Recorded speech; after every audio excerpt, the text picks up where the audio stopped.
Jadi nonjok orang yang di tengah itu ngamalkan ilmu. Nanti mental. Oh, yang mental yang ngelilingi itu ya? Iya. Saya tertarik karena master saya sering menuturkan bahwa ini kita memang pakai kodam, tapi kodam yang kita pakai adalah dari bangsa malaikat, begitu kata beliau. Sering-seringnya itu yang kalau beliau koleksi keris itu, nah itu yang akunnya di situ. Ini keris isinya malaikat itu.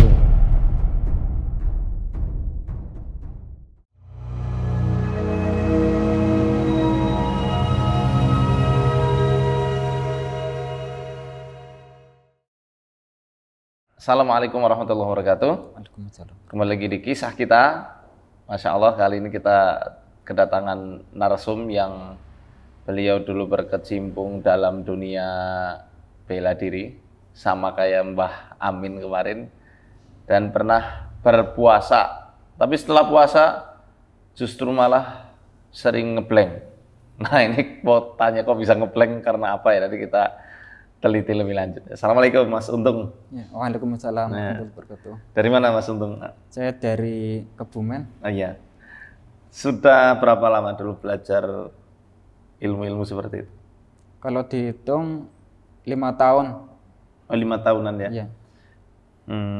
Awal belajar, kemudian motivasi belajar Mas untuk bisa bela diri untuk apa sih dulu?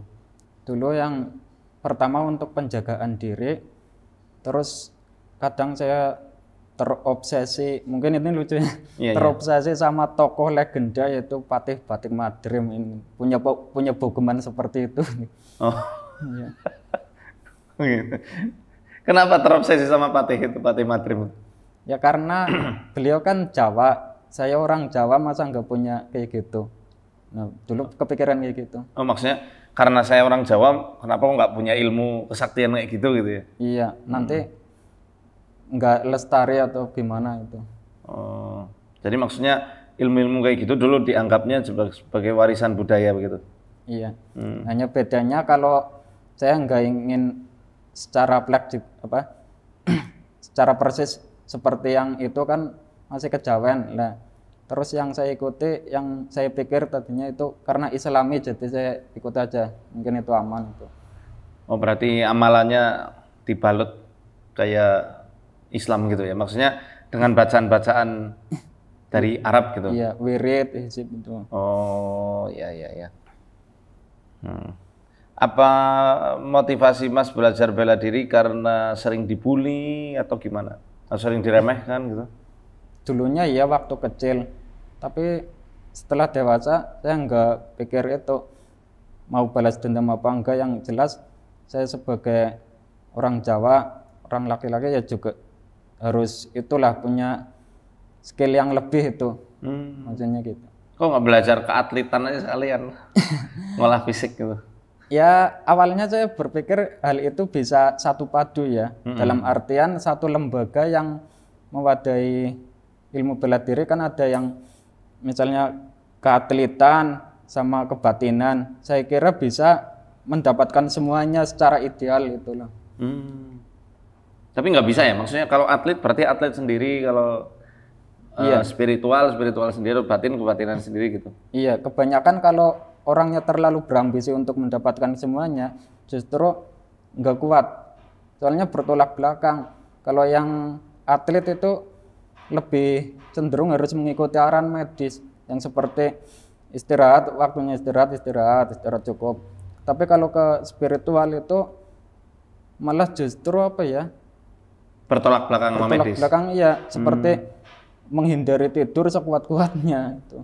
Menghindari tidur? Ya sekuatnya. Berarti nggak pernah tidur waktu itu? Ya tidur tapi dikit itu.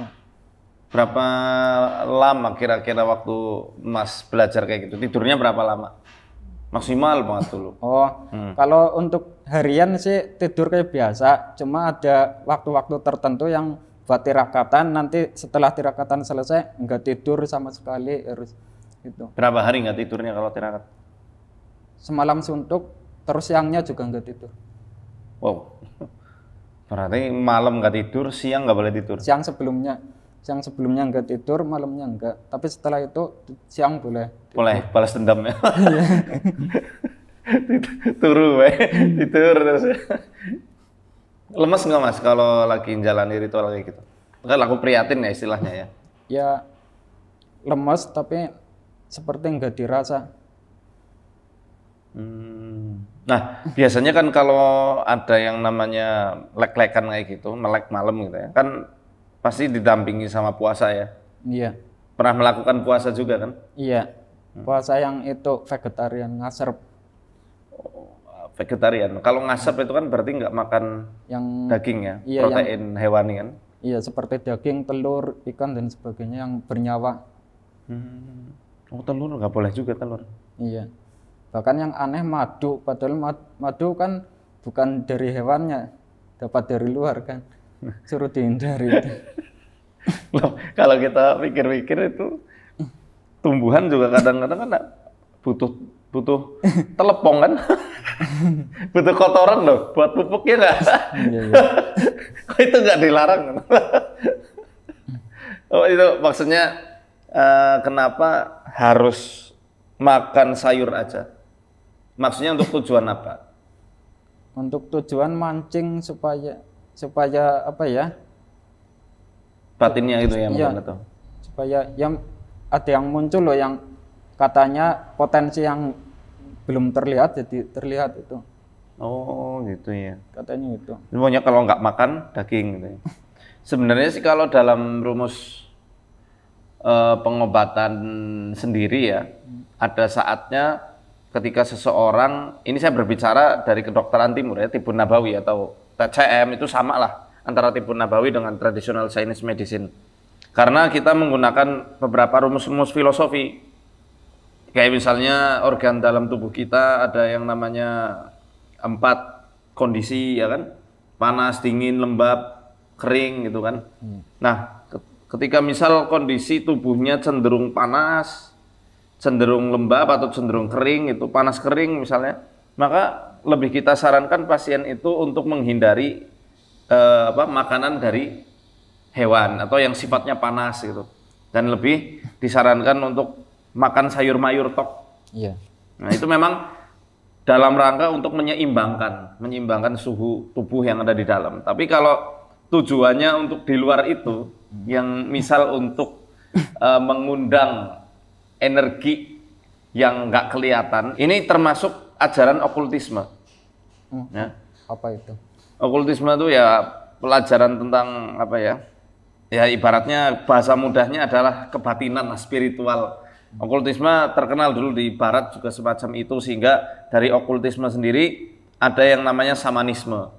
Ya, ajaran shaman itu ajaran mediumisasi. Oh, Itu awal mula sebenarnya udah lama banget ya. Di Arab sendiri ada namanya tarian Azhar. Tarian Azhar ini tarian sambil nabuh gendang supaya roh itu masuk kemudian ditanya-tanya. Di Siberia pun ada yang semacam itu. Akhirnya ya dari okultisme ini membangkitkan energi-energi yang tidak bisa mungkin dijelaskan secara sains itu apa hakikatnya seperti itu. Dan kadang ini yang bertolak belakang antara para ilmuwan dengan para praktisinya. Para ilmuwan mengatakan itu pseudoscience. oh iya. Ya, yang ini mengatakan wah kamu cuma aliran positivistik, nggak tahu hal yang sifatnya sense batin. Akhirnya ini memang dua kutub yang saling bertentangan terus-menerus. Namun kan dalam prinsip kebatinan ini, metafisik ya istilahnya, dalam Islam itu memang ada yang dibolehkan, ada yang tidak dibolehkan. Ya. Nah ini, nggak usah bingung, karena yang dibolehkan ini yang termasuk bagian dari nusroh. Nusroh pelepasan penyakit gaib, ya, penyakit metafisik, dengan sesuatu yang bisa melepaskannya. Zaman dulu orang-orang Arab banyak cara melepas, antara misalnya ada orang kena santet, orang kena sihir, dilepas dengan sihir yang lain. Tapi ada nusroh yang syariah, yang dibolehkan secara syariat. Mulai syariah ini kan bukan berarti kita mau memonopoli, oh ini paling syar'i, enggak. Iya-nya kan ya unisbah ya kan, yang berarti dinisbatkan kepada syariat yang otomatis nusroh dan ruqyahnya ini harus sesuai norma-norma syariat Islam. Nah, di antaranya yang boleh itu pakai ruqyah, pakai kurma ajwa, pakai daun bidara, atau hal-hal yang memang pernah diajarkan oleh para rasul atau tajribah eksperimen-eksperimen para ulama. Dan sifatnya pengobatan. Nah, dalam Islam sendiri, dalam ranah kebatinan ini juga ada yang namanya firasat. Nah, kalau firasat ini kan tidak bisa kita asah. Firasat imaniyah ya. Iya. Firasat yang berdasarkan imaniyah ini kan anugerah dari Allah. Ilham juga anugerah dari Allah. Mimpi yang kemudian besoknya jadi kenyataan itu namanya ru'ya, anugerah dari Allah. Tapi yang ini kan menempuh jalannya gitu loh. Paham nggak? Iya. Dia dipelajari dulu. Ada usahanya. Ada usahanya. Nah, kalau karomah maunah kan itu memang murni. Kalau kadang ketika kita kepengen terobsesi justru malah nggak bisa. Terhalang, terhijab. Makanya para ulama-ulama tasawuf kan di antara hijab yang paling utama yang menghalangi para salik, para murid untuk menggapai futuh ya, menggapai apa? Ma'rifat, di antaranya obsesi dapat khawarik. Mata. Khawarikul adah. Hal-hal yang apa namanya? Tidak sesuai hukum adat kebiasaan. Bisa terbang, bisa kebal. Ya, bisa apa lagi? Bisa menghilang. Ambles bumi kayak Antarja, kayak Ontoseno gitu. Terbang kayak Gatot Kaca. Saya seneng wayang, Mas, saya seneng. Ya. Jadi dulu waktu kecil juga ya karena tontonannya kayak gitu ya kan sama mbah saya dulu. Jadi pengen kayak Werkudara. Saya dulu pernah waktu SD itu manjangin kuku ben kayak kuku Pancanaka. Dilala kan badan saya gede ya, tinggi lah Mas. Ya, akhirnya digitik malah sama ustadz saya, dialir satu. Apa ini nggak boleh manjangin kuku? Ya karena obsesi itu Mas sebenarnya. Ya, kayak jenengan dulu ada sosok yang diidolakan. Mungkin ya, bisa jadi. Nah ini apa namanya ya sekedar sharing saja lah ya, sharing bahwa hal yang kayak gitu terkait okultisme ini yang orang Barat mungkin tidak mengenal istilah jin. Dalam Islam itu ada istilah jin, ya hal-hal yang semacam itu memang rawan sekali ditumpangi sama mereka. Intinya begini, ketika Mas melakukan amalan itu, ada nggak istilahnya potensi yang benar-benar keluar? Maksudnya potensi yang sesuai yang ditargetkan apa gimana? Ya apapun. Oh, apapun. Yang katanya bakal keluar energi tersembunyinya itu. Oh, itu ya. Kalau pada waktu mengamalkannya sih seketika itu belum kelihatan ya, karena guru saya sendiri sering mengatakan bahwa kalau kamu masih di sini itu kemampuan kamu gak kelihatan, tapi nanti setelah kamu boyong kemana itu di luar malah lebih tajam gitu. Oh gitu ya. Iya, jadi kalau masih di kandang masih tidur istilahnya. Udah keluar kandang seperti harimau yang kelaparan, istilahnya begitu. Ya, terus sekarang udah keluar, apa potensi yang keluar? Yang muncul apa? Enggak seperti yang saya targetkan. Misalnya kayak untuk misalnya kan ada yang untuk kekebalan ya. Saya justru setelah itu sama sekali enggak mau itu kepake. Jangan sampai saya benar-benar kebal. Kalau saya sampai benar-benar punya ilmu kebal, itu saya pikir berarti saya berhutang nyawa sama bangsa Khodam. Dan yang namanya hutang pasti kan ada tagihannya. Kan pinter, Masya Allah. Kasihan keturunan saya nanti. Bener-bener itu memang. Ya. Terus juga itu semua itu saya rasa cuma kamuflase lah. Soalnya kayak gini, kalau kemampuan yang tidak terduga justru saya pernah ya, ketika marah itu jenuh ngambek, saya menghilang dari rumah ada 2 hari. Nah, saya pernah dari pagi sampai sore itu jalan terus kira-kira ya ada 20 kilo lebih lah, 20 apa 30 kilometer. Yang biasanya kalau ditempuh pakai motor itu butuh waktu setengah jam lebih itu, tapi saya jalan kaki dari rumah sampai ke tempat itu. Tempat iya. Bolak-balik apa? Satu jalur, satu arah. Nah itu dalam keadaan perut saya kosong, memang sengaja saya ingin seperti mengarang itu, mengarang cerita sendiri, ingin apa ya, kayak mengarang puasa sendiri loh. Perut kosong kok bisa kuat, padahal aslinya saya kan ringkih lah, badan saya aja kurus itu. Nah pada waktu itu yang jalan-jalan itu nggak kerasa capek sama sekali. Nah setelah sampai di tujuan saya baru ingat ternyata di HP saya itu banyak yang panggilan masuk, itu dicariin sama keluarga, nggak saya hiraukan. Setelah sampai di sana baru saya hubungi ke rumah, saya sudah sampai di makam. Nah, karena saya itu tujuannya ke sana juga ziarah sih. Berarti minta dijemput habis itu? Iya, dijemput sama paman. Iya siap. Tapi maksudnya Mas jalan itu kan dalam kondisi marah banget ya, gelak Iya. gitu lah ya, apa? Iya. Kecewa ya. Iya. Nah itu nggak makan, nggak minum, terus setiap langkah itu rasanya ingin menyerap semua energi yang ada di jalan itu rasanya itu. Dan memang nggak kerasa capek. Tapi setelah itu di lain hari terkadang saya tiba-tiba seperti kelelahan atau hilang tenaga, padahal nggak melakukan apa-apa. Itu kan kayak aneh banget itu. Oh dari situ jenengan nyimpulkan bahwa tenaga yang kemarin adalah pinjaman dari si Kodam gitu ya? Bisa jadi, Ya. tapi saya nggak berani memastikan, saya nggak tahu. Allah Allah. Masya Allah ya, Allah kasih furqan ke Mas Untung. Maksudnya dengan lingkungan yang seperti itu, kemudian Mas bisa berpikir kritis, nalarnya masih jalan, itu Masya Allah hidayah dari Allah. Mudah-mudahan, amin. Iya, amin. Amin. Taufik dari Allah, hidayah dan taufik.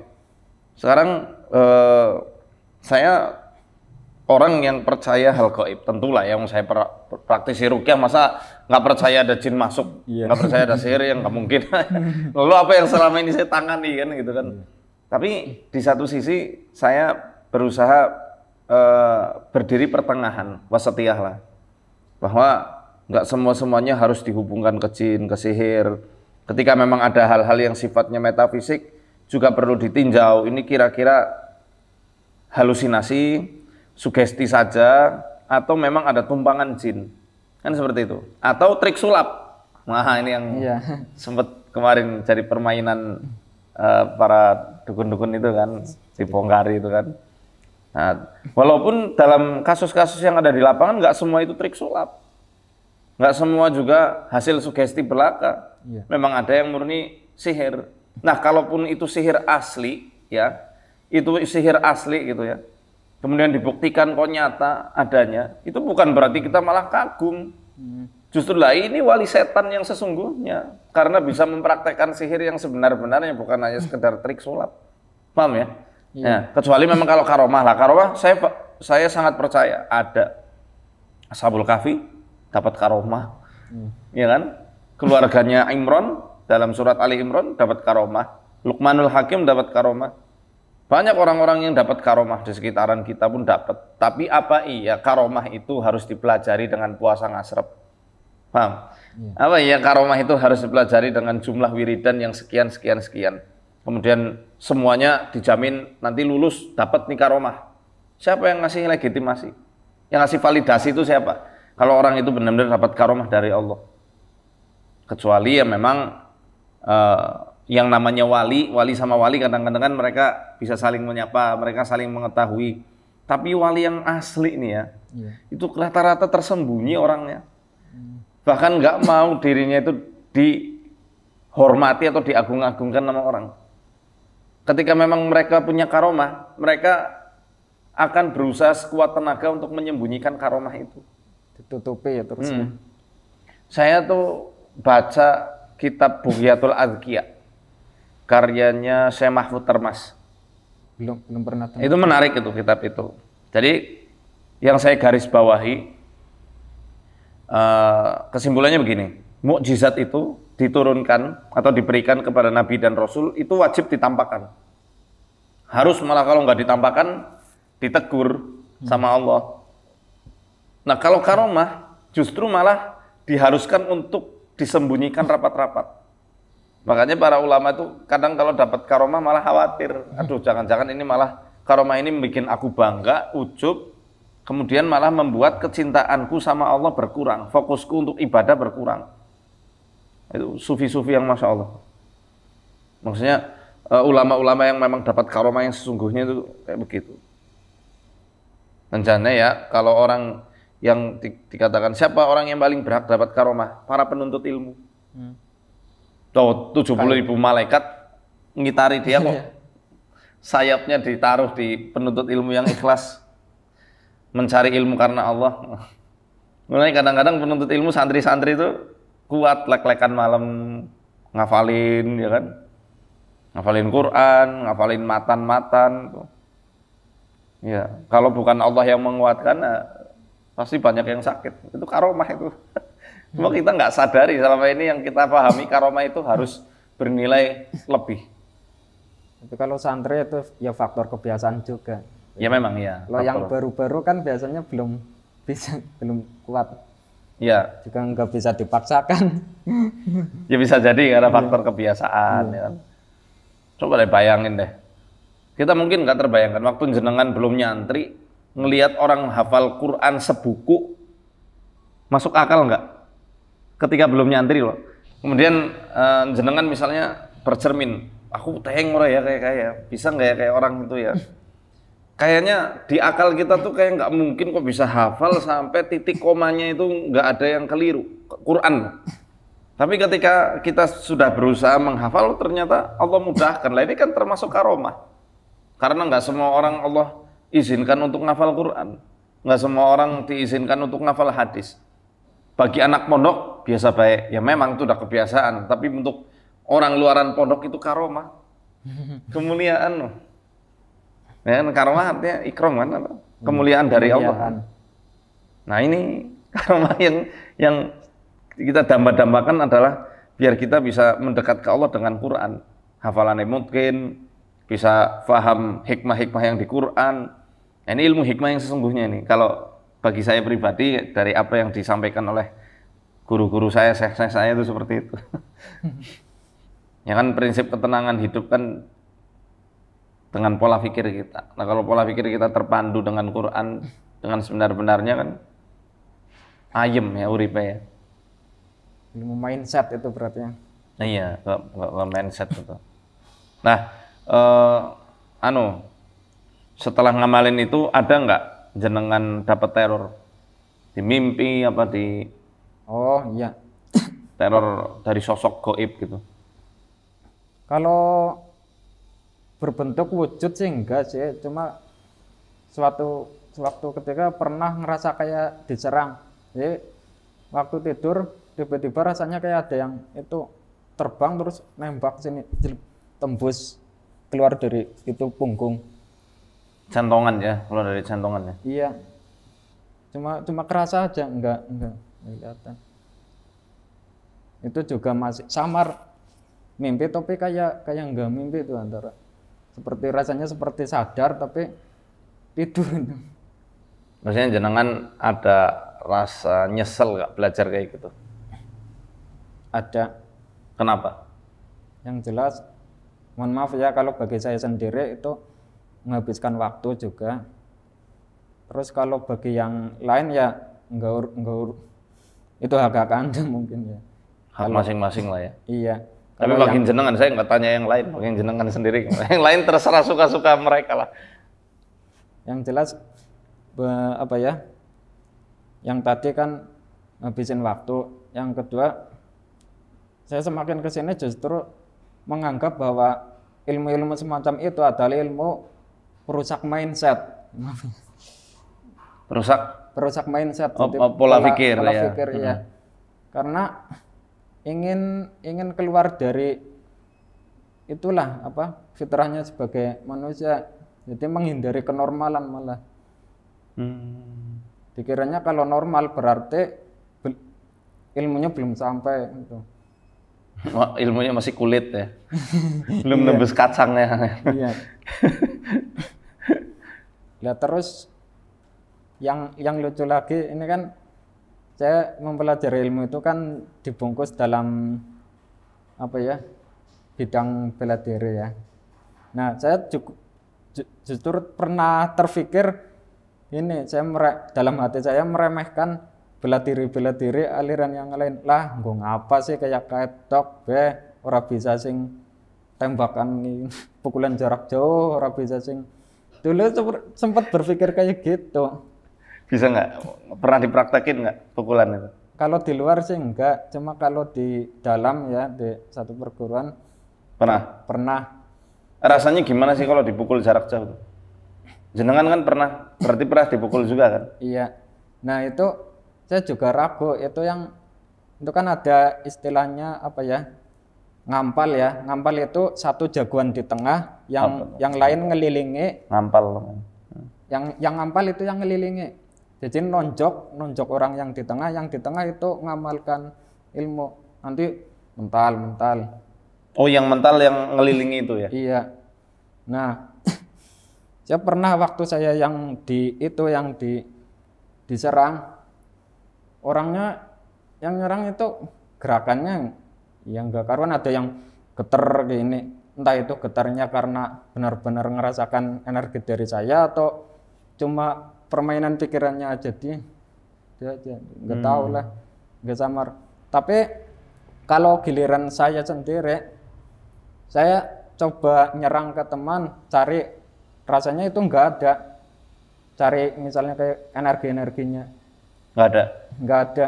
Tapi giliran ke guru saya, kok langsung lepas kendali, langsung teriak gini, itu tangannya mukul sendiri. Tapi telinga saya masih dengar apa yang mulut saya teriakan. Berarti kayak kesurupan ya waktu jenengan mau nyerang gurunya ya? Iya. Nah, dan itu satu-satunya waktu yang saya kesurupan ya, satu kali itu.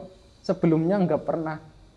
Masya Allah. Nah, di situ seharusnya kan saya yang tanya ya ke gurunya, Master, ini kok saya bisa kesurupan di sini? Padahal saya kan dulu nggak ada basic pencari indang atau yang jimat-jimat apa. Nah, harusnya kan saya yang tanya, tapi master saya pinter orangnya.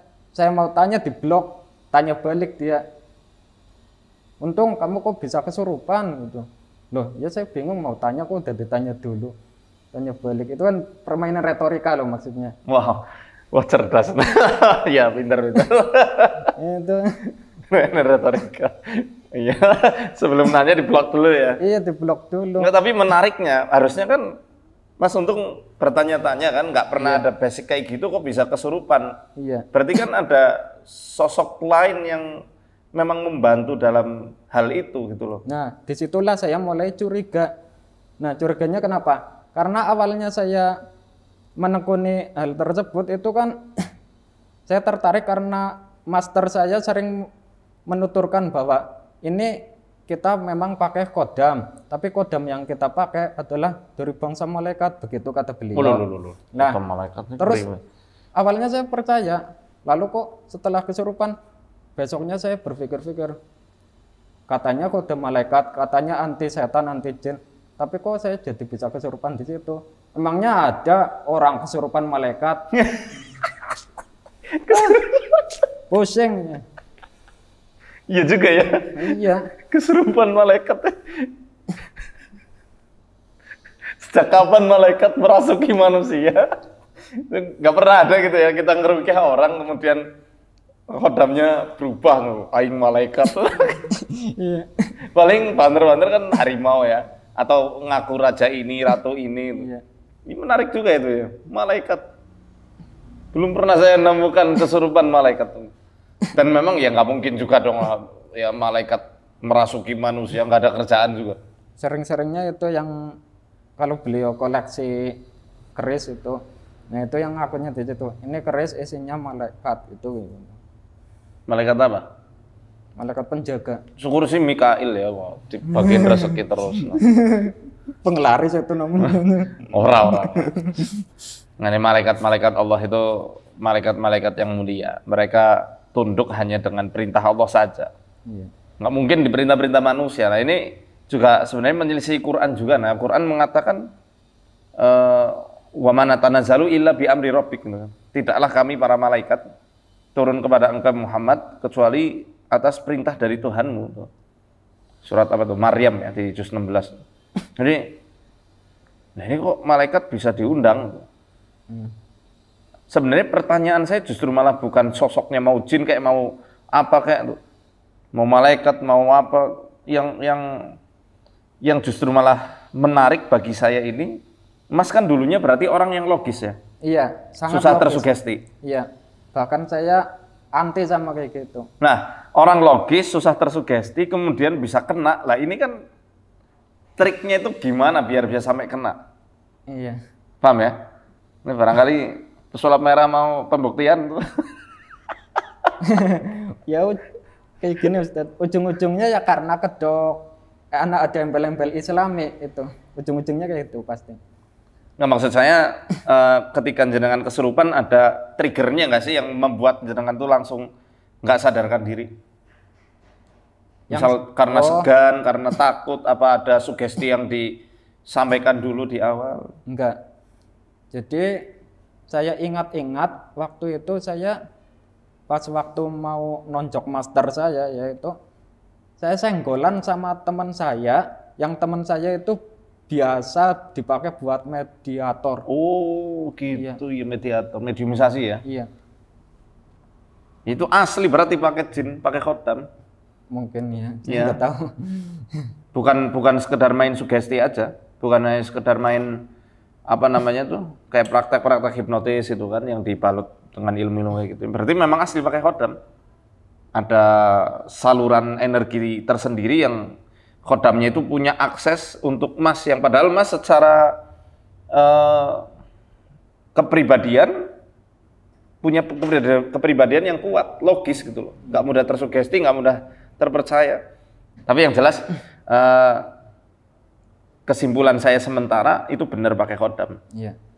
Tapi saya sanksi dan menolak kalau itu malaikat. Nggak mungkin itu malaikat. Ya, akidah Islam jelas tidak membenarkan adanya malaikat yang bisa disuruh-suruh manusia. Mereka cuma bisa disuruh sama Allah Subhanahu wa taala. Emang Nabi ketika rindu sama malaikat Jibril aja nggak bisa ngatur kedatangan dia kan? Iya. Ada di Fathul Bari kan seperti itu dijelaskannya. Sampai akhirnya Allah turunkan salah satu ayat di surat Maryam itu wa man natanazzalu illa bi amri rabbik, tidaklah kami turun kecuali atas perintah Tuhan. Jibril pun sampai bilang, aku juga jane, aku sebenarnya juga rindu banget sama engkau ya Muhammad, tapi aku bisa apa? Aku cuma malaikat yang sudah disetting untuk tunduk patuh hanya kepada perintah Allah. Terprogramnya. Dan memang kalau kita lihat dalam Risalah Qusairiyah, ngertos ya kitab itu ya, Risalah Qusairiyah, tahu nggak? Belum sih, tentang apa itu? Itu tentang tasawuf. Itu tentang tazkiyatun nafas. Kalau ada tazkiyatun nafas, tasawuf, itu ada kisah seseorang yang mau dibegal. Kemudian dia izin dulu sama begalnya tuh. Kan udah mau dibunuh ya sama begalnya. Izin. Permintaan terakhir deh kata itu. Oh iya silakan. Apa tuh? Aku mau sholat 2 rakaat. Tolong biarkan aku sholat. Ketika sholat, banyak-banyak dia membaca Ya Hayyu Ya Qayyum. Sama ada doa. Ada doa tersendiri. Saya kurang hafal doanya apa, tapi yang jelas dia memperbanyak kalimat Ya Hayyu Ya Qayyum. Asma Allah ini kan, Ya Hayyu Ya Qayyum. Karena kan Ya Hayyu Ya Qayyum termasuk asma Ismul A'zamnya Allah kan, dalam beberapa hadis. Nah, ketika itu tiba-tiba ada bala tentara. Maaf, ralat. Bukan tentara, tapi seseorang laki-laki yang dia itu gagah banget, bawa tombak, kudanya juga gede, perkasa, bunuhi si begal itu. Ternyata itu orang bukan manusia biasa, tapi malaikat yang Allah turunkan dari langit ketiga. Kadang-kadang kisah ini dijadikan dalil oleh mereka bahwa malaikat bisa dipanggil. Sedangkan ini kan dia doa dulu sama Allah, bukan manggil malaikat gitu kan. Berarti yang benar kayak gini ya, orang yang mau dibegal tersebut mintanya sama Allah, urusan mau gimana Allah cara menyelamatkannya ya, bukan urusan dia ya. Betul sekali, betul banget itu Mas kesimpulannya. Nah, ini natijahnya kan itu sebenarnya. Perkara Allah mau nolong, mau pakai angin badai kayak pakai topan kayak, atau pakai gempa bumi, tanah longsor, atau dengan mengirim harimau, itu kan terserah Allah. Nah ini ya dilalah yang Allah kirimkan malaikat dari langit ketiga. buat bunuh si begal itu.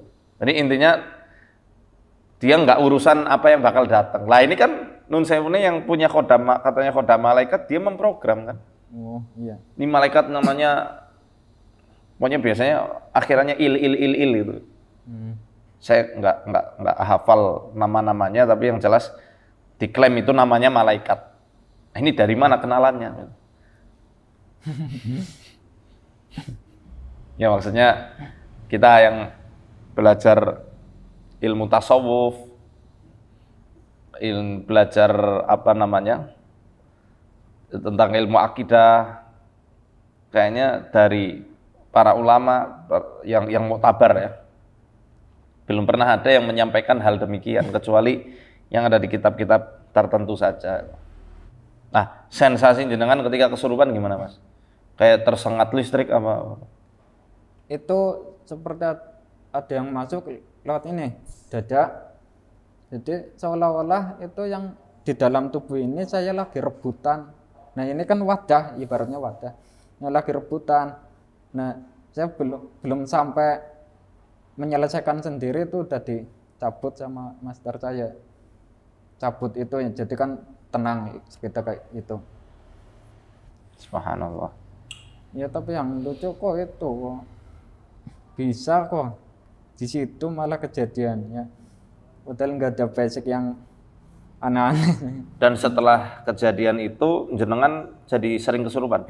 Enggak pernah, cuma kayak ngaco lah pikiran saya, ingin ngerasa apa ya, punya tenaga yang lebih itu, terus buat mikir itu susah.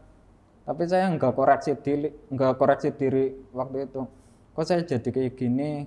Nah setelah lama ninggalin amalan-amalannya, baru saya mikir, dulu kalau saya urut-urut apa ceritanya, saya pernah kesurupan, terus habis itu susah buat mikir itu. Oh jadi ngeblank ya, iya. Gara-gara ilmu itu ya? Mungkin itu. Ya. Tapi saya nggak berani itu. Yang nggak berani ngejat juga ya. Iya. Tapi kalau diurut dari indikasinya kan memang dari situ kan urutannya gitu loh. Iya. Habis dari kegeblak, kesurupan, terus dari sering ngeblank gitu. Iya. Kurang fokus lah ya. Padahal sebelumnya itu saya sempat apa ya, buat ngaji, buat hafalan enak loh. Saya yang dulunya nggak pernah hafal juz amma, terus pernah hafal. Masya Allah. Terus setelah ngeblank, hafalannya lepas. Lalu lama kemudian saya tinggalin amalan-amalan kayak gitu. Alhamdulillah saya mengulangi hafalan saya lagi dan bisa. Masya Allah. Ya, oke. Nanti kayaknya kita akan bantu meruqyah. Iya. Tapi nanti kita sholat Jumat dulu. Nanti setelah sholat Jumat kita kembali, kita baru ruqyah.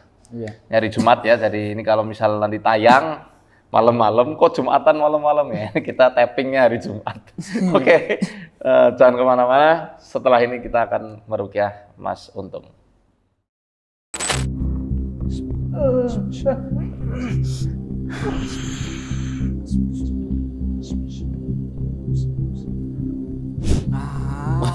Sing ngaku dari malaikat ya? Malaikat model apa kowe? Ah! Ah! Ah! Aduh!